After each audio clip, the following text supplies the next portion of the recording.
Ini pada off cam, bagaimana rasanya ya?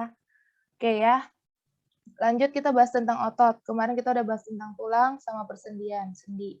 Nah, ini tentang otot. Otot itu 40% di tubuh kita ini berat badan itu diakibatkan oleh otot ya. Ini yang warna merah-merah ini semua adalah otot kita. Tuh. Nah, pergerakan tubuh ditentukan oleh sistem rangka dan keberadaan otot. Otot merupakan alat gerak aktif ya, di highlight di sini. Otot adalah alat gerak aktif. Kalau kalian ingat kemarin tentang sistem gerak itu dibagi menjadi dua, ada pasif dan aktif. Yang aktif ini adalah otot ya. Kenapa aktif? Kita belajar sama-sama. Oh ya, ini udah langsung dijelasin. Karena kemampuannya untuk melakukan kontraksi ya. Jadi kalau ditanya kenapa otot disebut juga alat gerak aktif, karena otot ini memiliki kemampuan untuk berkontraksi ya, melakukan kontraksi dan berelaksasi. Nanti kita pelajari bersama-sama apa kontraksi dan relaksasinya. Oke. Nah, otot dapat menggerakkan tulang karena ada bagian otot yang melekat pada tulang disebut tendon ya. Kalau kemarin kita udah bahas tentang tulang, nah tulang kan itu yang pasif, nah ini aktifnya ya, otot yang melekat pada tulang itu disebut juga dengan tendon. Ada 4 sifat atau karakter yang dimiliki otot. Ya, yang pertama adalah kontraktibilitas atau kemampuan otot untuk memendek. Nah, nanti kita untuk pertemuan selanjutnya setelah kalian presentasi, Ibu akan menjelaskan mekanisme kerja otot karena itu agak lumayan panjang. Nggak akan bisa untuk hari ini.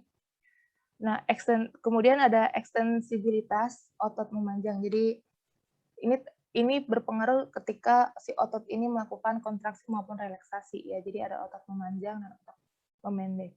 Kemudian ada kemampuan elastisitas ya. Kalau ada kontraksi berarti dia termasuk juga otot yang bersifat elastis. Kemudian yang keempat yaitu kepekaan terhadap rangsangan. Nah, ini akan semakin jelas ketika kalian belajar tentang bagaimana mekanisme kerja otot, gitu ya. Oke, jadi 4 sifat utama, dia ada kontraktibilitas, ekstensibilitas, elastis, dan peka terhadap rangsang. Kemudian ada macam-macam jaringan otot. Kenapa kemarin di jaringan hewan Ibu nggak bahas tentang jaringan otot? Karena kita ini mau belajar tentang jaringan otot juga di bab ini ya. Yang pertama ada otot polos, kemudian ada lurik atau otot rangka, dan ada otot jantung. Kita lihat sama-sama. Yang pertama ada otot polos. Nah, kalau kalian lihat di sini sudah jelas ya, otot polos itu terdapat pada bagian pencernaan.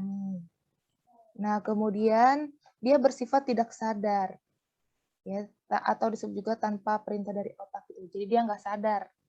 Otot polos, dia polos gitu ya, tidak sadar, tidak sadar. Nah, kemudian reaksi kerjanya lambat dan teratur. Kemudian tidak mudah lelah. Nah, nanti ada nih yang bekerja spesifik atau mudah lelah ototnya, kan dia bekerja terus. Kemudian otot polos ini terdapat pada bagian pencernaan. Di sini juga dijelaskan ada di dalam pembuluh darah, alat pernafasan, ekskresi, saluran kelamin, dan dinding rahim. Nah, di bagian-bagian organ tersebutlah terdapat otot polos. Oke, selanjutnya.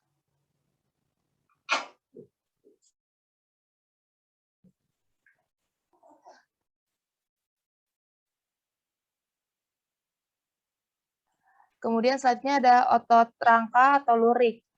Nah, dilihat di sini, pertama sel-sel memiliki serat-serat yang menampakkan bagian gelap dan terang. Maksudnya apa, Bu? Ada gelap dan terang. Nih ya, kalau dilihat lebih lagi, bagian otot lurik ini terdapat bagian gelap dan terang. Contohnya ini nih. Nah, oh Ibu belum ganti, ini nggak terlalu kelihatan ya.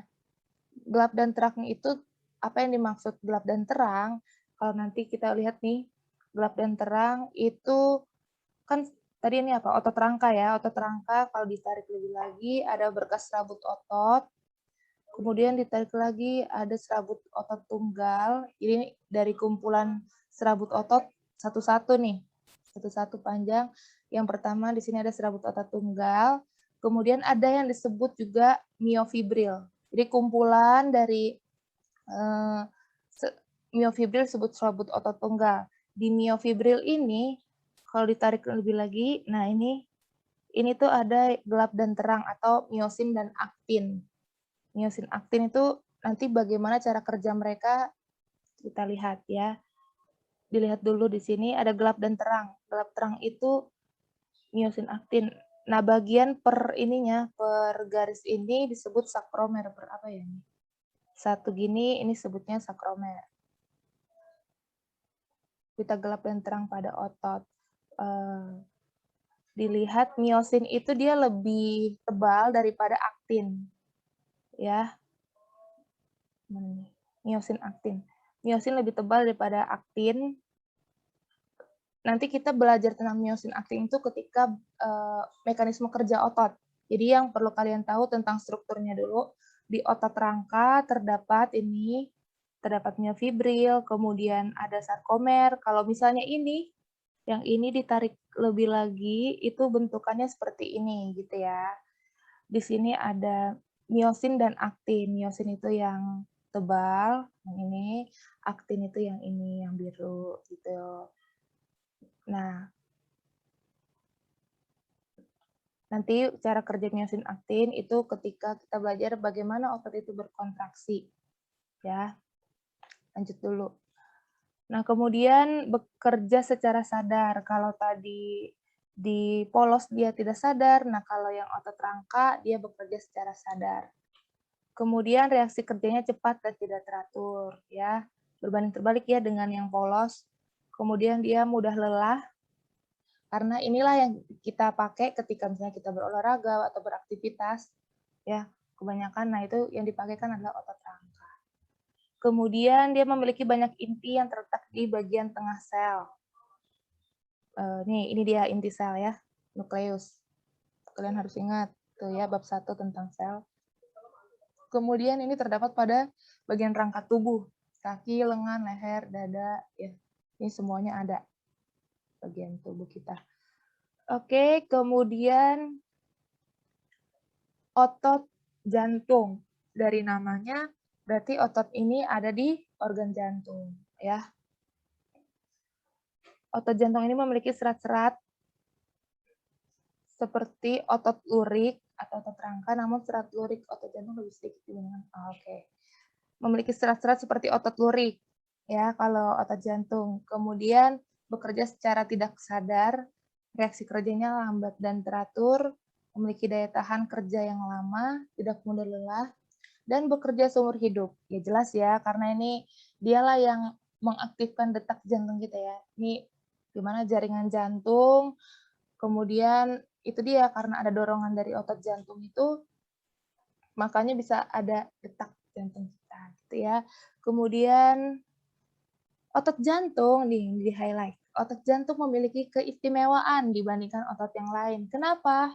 Karena dia memiliki struktur seperti otot lurik. Jadi strukturnya mirip otot lurik, tapi cara kerjanya itu mirip dengan otot polos. Ya. Ini biasanya ada di soal SBM kayak gini. Kenapa otot jantung itu memiliki keistimewaan? Nah, karena dia strukturnya itu mirip sama otot lurik, tetapi cara kerjanya seperti otot polos ya. Nih lihat cara kerjanya lambat dan teratur. Oke. Kemudian ada sifat otot. Sifat otot. Ini kalau Ibu kecepatan nanti Ibu share di YouTube biasa ya. Sifat otot itu ada sinergis dan antagonis. Karena lebih banyak di antagonis, kita sama-sama belajar yang antagonis dulu. Oke. Nah, ini dia. Yang pertama itu ada ekstensi dan fleksi. Ekstensi, meluruskan dan membengkokkan. Nah, itu misalnya otot bicep dan otot tricep. Nah, ini ya contohnya bicep. Bicep itu bagian atas, yang tricep itu bagian bawah. Ya, jadi kalau diangkat berarti bicepnya berkontraksi, tricepnya berelaksasi. Tuh, ini harus diingat ya. Kalau misalnya lagi diangkat, dibengkokkan, otot bicep yang atas atas itu berkontraksi, yang tricep berelaksasi. Kemudian kalau misalnya lagi diregangkan, berarti otot bisepsnya yang atas ini berelaksasi, yang otot tricepsnya berkontraksi, gitu ya. Yang kedua ada abduksi. Abduksi. Ini antagonis ini berarti berlawanan ya. Kalau sinergis itu setara. Yang kedua ada abduksi, menjauhi badan, dan adduksi, mendekati badan. Contohnya gerak tangan sejajar dengan bahu dan sikap sungkem. Abduksi, menjauhi badan. Nah, contohnya ini ketika kayak kita lancang depan kayak gini. Nah, ini kan menjauhi badan. Nah, ini abduksi. Kalau misalnya kita lagi tegap gerak, itu tangannya berarti ada di sejajar dengan tubuh kita, berarti itu abduksi. Gitu ya. Oke. Kemudian yang ketiga ada depresi dan elevasi. Depresi ya, kalau kalian lagi stres, lagi depresi, pasti kita hadapnya ke bawah. Maksud ini cuma mudah untuk kalian paham aja ya. Depresi ke bawah. Nah, berarti ketika kepala kalian menunduk ke bawah, nah itu disebut depresi. Kemudian kalau lagi kayak gini atau lagi nunggak ke atas, itu elevasi. Gitu ya. Oke, kemudian ada supinasi. Supinasi itu menengada dan pronasi menelungkup. Ini lebih kayak di telapak tangan ya. Ya, telapak tangan supinasi seperti ini, supinasi telapak tangan menengada, dan ketika seperti ini itu pronasi gitu ya, menelungkup. Oke. Eversi yaitu gerak memiringkan telapak kaki ke arah luar, dan elevasi telapak kaki ini Ibu udah kasih gambar nih kayaknya. Nah, ini dia nih. Lihat nih, inversi dan eversi ya. Oh, ini contoh semuanya udah Ibu kasih gambarnya. Jadi inilah contoh dari antagonis. Oke, antagonis berarti dia berlawanan. Lanjut. Nah, kalau tadi kita udah bahas banyaknya antagonis, ini ada ekstensi fleksi. Ini. Jadi nanti hafalinnya fleksibel aja ya, ekstensi, fleksi gitu ya. Soalnya ini biasanya juga keluar di SBM. Yang Ibu bahas. Oke, kemudian ada sinergis. Sinergis itu contohnya apa? Ini contohnya otot pronator teres dan pronator quadratus. Ini nama ototnya ya, tapi kalau contoh gerakannya itu ketika lengan bagian atas sama lengan bagian bawah kita gitu ya. Jadi kalau cuma yang kayak gini doang nih, lagi menengada, nah ini bagian atas, ini bagian bawah. Gitu ya. Itu sinergis ketika lagi gini doang nih. Nah, gitu. Oke ya. Paham nggak nih? Ibu jelasin. Nanti kalau nggak paham, langsung aja tanya. Nah, untuk setelah kalian nanti presentasi, kita akan belajar tentang mekanisme kerja otot. Ini agak panjang, makanya Ibu pisahkan pertemuannya. Kalau perlu kalian cari terlebih dahulu dari buku cetak ataupun dari referensi lain, sehingga nanti Ibu jelaskannya juga nggak terlalu lama dan kalian juga bisa ada bayangan. Gitu ya, ada bayangannya nih, gimana mekanisme kerja otot. Oke.